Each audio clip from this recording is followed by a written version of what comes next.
Hello, সবাই কেমন আছো? আশা করি সবাই ভালো আছো, আমিও ভালো আছি। আজকে আমি তোমাদের সাথে মুচমুচে একটা পিঠা রেসিপি শেয়ার করব। তো চলো দেখতে থাকো। ফার্স্টে আমি তার জন্য পুর বানিয়ে নিচ্ছি। তো পুরের জন্য আমি দুধটাকে সুন্দর করে ঘন করে তার মধ্যে নলেন গুড় মিশিয়ে নিয়েছি। তারপর আরও কিছুক্ষণ ঘন করার পর আমি নারকেল কোড়া দিয়ে দিয়েছি। দেখো আমার পুর রেডি। এখন আমি এটাকে নামিয়ে নিয়েছি। এখন আমি গরম জলে ঘি দিয়েছি আর নুন দিয়েছি, আর তখন চালের গুঁড়ো দিয়ে দেব। এখন সুন্দর করে মিশিয়ে নেব।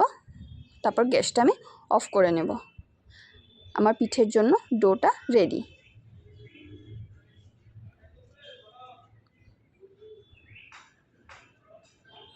এখন একটু ঠান্ডা হয়ে গেলে, বেশি ঠান্ডা হতে দেব না, অল্প ঠান্ডা হয়ে গেলে সুন্দর করে হাত দিয়ে মেখে ডো বানিয়ে নেব।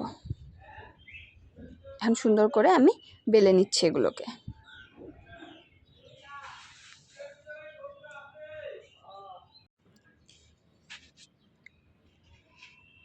এটা বেশি পাতলা বা বেশি মোটা করেও বেলবো না, সুন্দর মিডিয়াম করে বেলে নেব। তারপর এটাকে সুন্দর করে স্কোয়ার পিস করে আমি কেটে নিচ্ছি।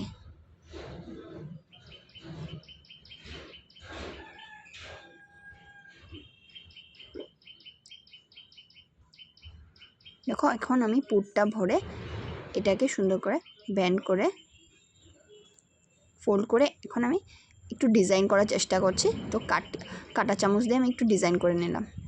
সুন্দর লাগবে, না করলেও হবে ডিজাইন, বা অন্য শেপও দেওয়া যাবে।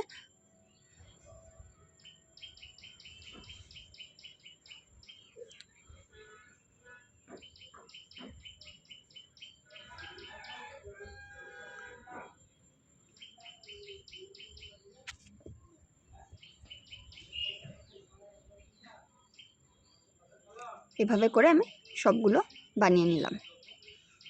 আমার পিঠেগুলো রেডি। এখন আমি ফ্রাই করব এগুলোকে। আমি তেলটাকে গরম করে নিয়েছিলাম। এখন স্টিমটা লো করে মিডিয়াম করে এগুলো দিয়ে দিচ্ছি পিঠেগুলো। এখন সুন্দর করে ভেজে নেব।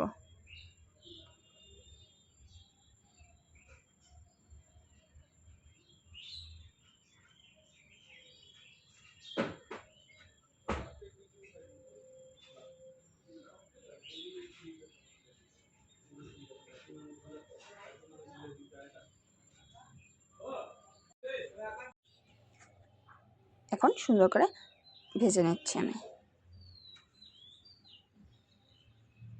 আর স্টিমটা মিডিয়ামই রাখবো, না হলে ভিতরটা কাঁচা থেকে যাবে।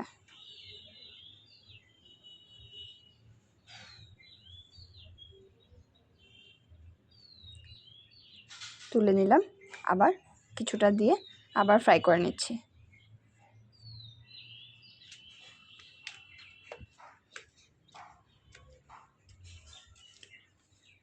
আর তোমাদের যদি আমার ভিডিও ভালো লাগে, একটা লাইক কমেন্ট সাবস্ক্রাইব করে আমার পাশে থেকো। তোমাদের একটা লাইকে আমার ভিডিওটাকে আগ বাড়তে সাহায্য করে, তাই প্লিজ লাইক করে কমেন্ট করে যেও।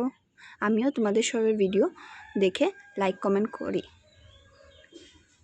আর যারা ফেসবুক থেকে দেখছো তারা প্লিজ লাইক কমেন্ট শেয়ার করে দিও। আর যদি আমার ভিডিওগুলো ভালো লাগে, আর নতুন নতুন ভিডিও পাওয়ার জন্য আমার পেজটাকে ফলো করে রেখো।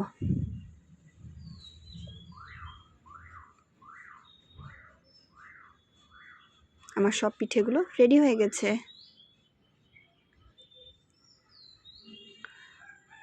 বাইটটা অনেক ক্রিস্পি আর ভিতরটা অনেক সফট। আর ভিডিওটা দেখার জন্য ধন্যবাদ।